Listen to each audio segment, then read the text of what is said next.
Goeiemiddag, my gespreksgenoot vanmiddag is Dr. Willem Pretorius en hy is daar van Kameeldrif gemeente, net so buitekant Pretorius. Willem, is lekker om vanmiddag bietjie met jou te gesels.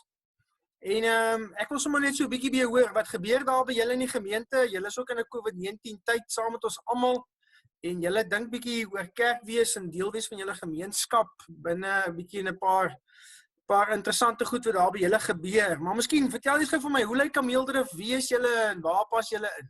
Nico, ons is so in die noordooste van Pretoria. Ons is die mense wat nou deur Pretoria ry, weet dat Montana en Wonderboom lê aan jou linkerkant, dat ons lê aan die regterkant. So ons is 'n plot gemeenskap. Ons is baie uniek, ons het 'n baie mooi dam, die Rooiplaat dam. Maar wat ons verder uniek maak is ons het regtig 'n klompie plakkerskampe, informele behuisings. Ons het een wat groterig is, wat so tussen 3000 en 5000 mense het. Een wat 1000 is, en dan het ons hele klompie wat kleiner is. En ons het van hulle, die meeste van hulle is uit die aard van die saak swart mense wat daar woon, maar ons het ook wit plakkerskampe. Dan het ons ook 'n kinderhuis en ons het ook 'n gevangenis by ons. So ons is 'n plat gemeenskap so aan die regterkant van Pretoria, regs, ja, so as jy regterkant as jy met die N1 ry. En jy sal julle self 'n bietjie plot binne 'n makrogemeente, want ek neem aan julle is redelik wyd versprei, nê, en redelik groot ook. Ja, kyk, ons is so rap so die 2000 lidmate, so by 2200, 2300 en ons is twee voltydse kollegas en dan het ons 'n tentmaker dominee wat dan met die kinderhuis werk en ons het dan twee vroue predikante wat ook vir ons help met ander bediening. Julle het 'n besonderse reis bietjie rondom missionaliteit en 'n paar skuwe gemaak van jou uitbou model af na baie meer 'n missionale gerigte gemeente. Kan jy vir ons so vinnig ietsie vertel oor daai skuwe wat julle gemaak het en denke wat julle gemaak het? En Nico, ons gemeenskap het geweldig onder 'n plaasmoorde deurgeloop hier in 2007, 2008. En ons moes drasties besluit, wat is ons? Is ons 'n kerk wat eksklusief is? Of is ons 'n kerk wat inklusief is en wat 'n gemeenskapsgerig is?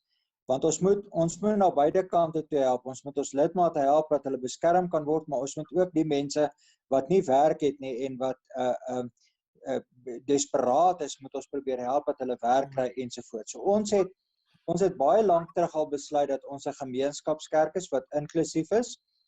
En die tweede ding wat ons toe gedoen het is ons het 'n NGO gestig met die naam van ComeCare wat spesifiek dan maatskaplike werk doen.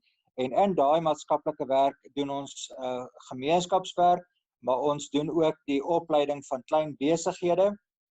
En ons doen ook daar uit die aard van die saak doen ons nou ook 'n jeugwerk en ons doen 'n bietjie pastoraat met 'n wellness center. Maar soos jy kan hoor met ons geskiedenis het ons wegbeweeg van die tradisionele, ons is 'n gemeente en ons doen die opbou aan ons lidmate en nou stuur ons die gemeentelede uit. So ons het nie meer 'n diens van barmhartigheidskommissie nie. Ons hele gemeente is 'n diens van barmhartigheidskommissie. Ons skakel in by ComeCare. Ons het nie meer 'n jeugkommissie nie, maar ons het nou sommer klomp mense wat betrokke is in jeugbediening. So ons het die missionaliteit eintlik heeltemal omhels. Ons fokus is gemeenskapsgerig. Ons fokus is om ons gemeenskap te help en deur ons hulp wat ons dan bied, hulle ook na die Here toe te lei. So wat ek verstaan, wat ek hoor by jou Willem is dat julle konteks het 'n bepaalde klomp uitdagings gehad. Ek hoor twee spesifieke goed by julle konteks, een die plaasmoorde en 'n sekuriteitssituasie.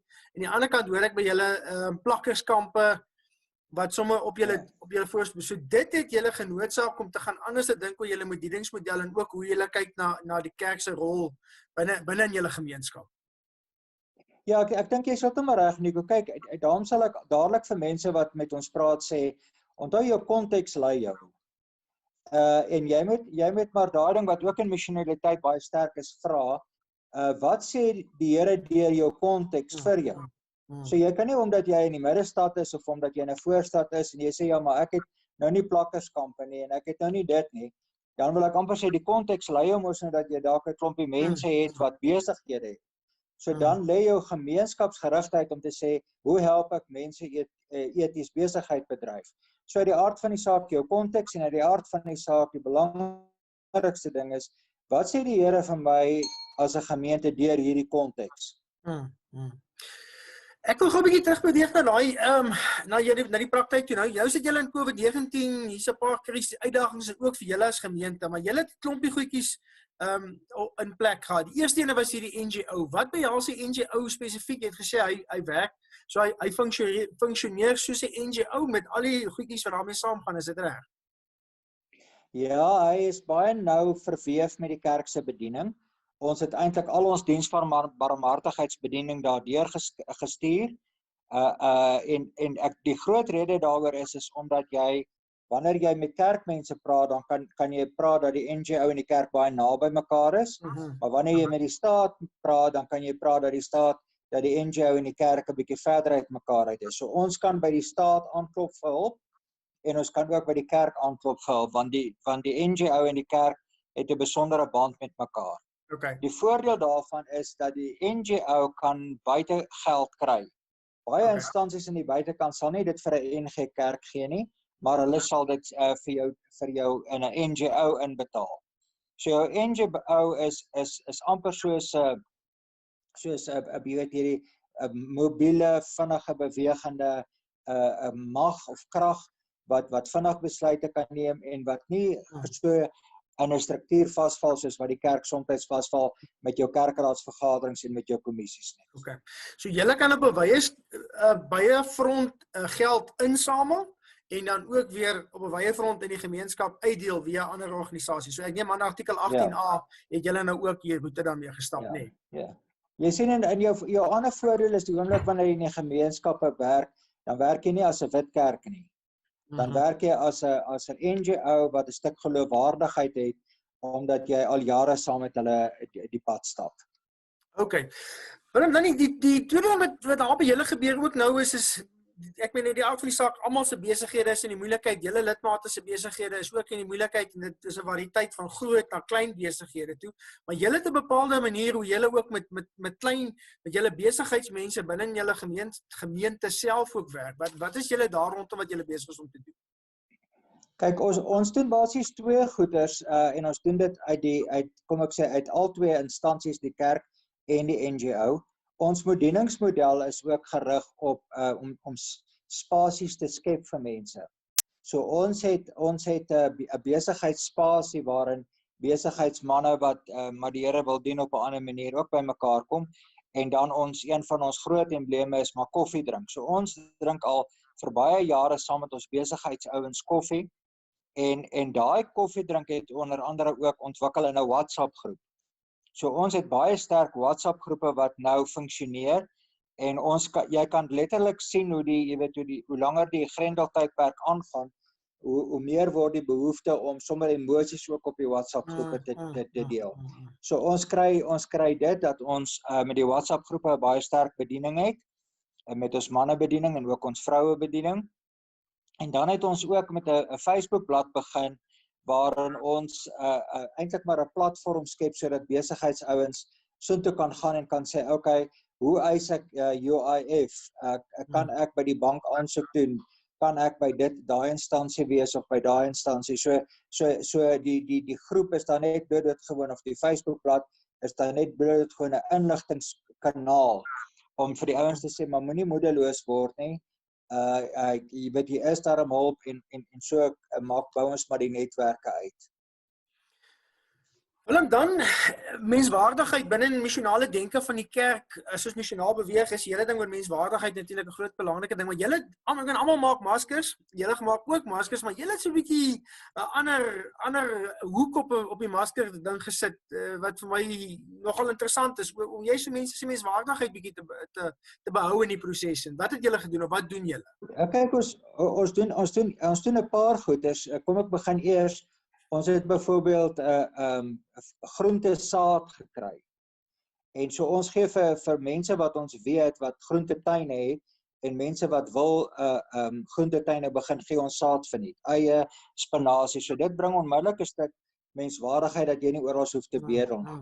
Wat die maskers aan betref het ons 'n bietjie somme gemaak en ons het dit uitgewerk dat dit kos jou so R3.50 vir materiaal plus nog R1 sê nou maar vir jou rek en jou garing en dan kos dit jou so R10 vir die persoon wat dit maak en dan vir die NGO sit ons R5 by. So ons maak so R20. Nou ons het dan 700 van hierdie maskers al gemaak en verkoop en dit gee jou 'n idee dat ons al R7000 se menswaardigheid al teruggeploeg het in mense wat nie in hierdie tyd werk het nie en wat nie geld het nie. En wat gebeur is vrouens maak hulle deure oop en sê maar kom werk by ons in die huis en so kry hulle almal 'n bietjie geld.